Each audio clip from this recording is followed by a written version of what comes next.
ఈ రోజు జవహర్ నగర్లో మల్కాజ్గిరి పార్లమెంటు అభ్యర్థి ఈటెల రాజేందర్ సతీమణి ఈటెల జమున మేడ్చల్ జిల్లా మహిళా మోర్చా సెక్రటరీ లిఖితా యాదవ్ ఇంటిలో ఆ కాలనీ వాసులను ఉద్దేశించి మాట్లాడారు.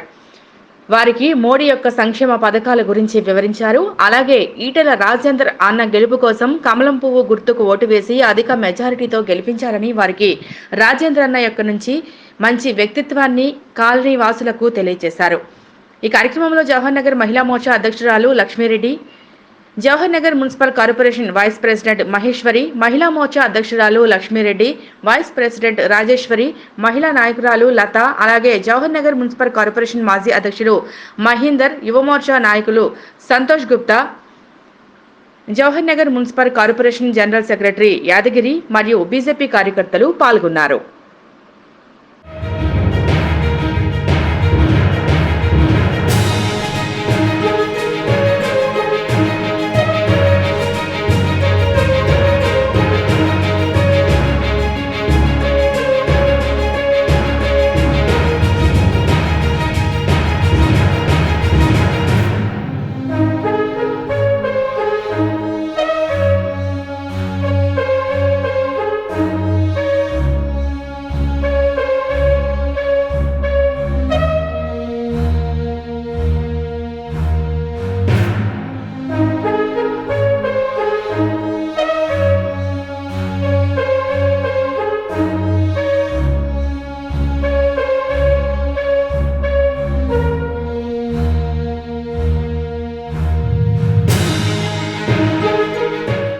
ఈ రోజు జవహర్ నగర్లో మల్కాజ్గిరి పార్లమెంటు అభ్యర్థి ఈటెల రాజేందర్ సతీమణి ఈటెల జమున మేడ్చల్ జిల్లా మహిళా మోర్చా సెక్రటరీ లిఖితా యాదవ్ ఇంటిలో ఆ కాలనీ వాసులను ఉద్దేశించి మాట్లాడారు.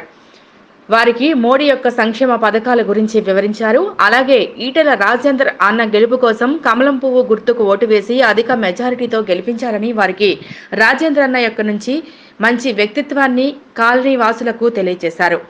ఈ కార్యక్రమంలో జవహర్ నగర్ మహిళా మోర్చా అధ్యక్షురాలు Lakshmireddy, Jawahar Nagar municipal corporation vice president Maheshwari, Mahila Morcha అధ్యక్షురాలు లక్ష్మీరెడ్డి, వైస్ ప్రెసిడెంట్ రాజేశ్వరి, మహిళా నాయకురాలు లత, అలాగే జవహర్ నగర్ మున్సిపల్ కార్పొరేషన్ మాజీ అధ్యక్షుడు మహీందర్, యువమోర్చా నాయకులు Santosh Gupta, Jawahar Nagar municipal corporation general secretary Yadagiri మరియు బీజేపీ కార్యకర్తలు పాల్గొన్నారు.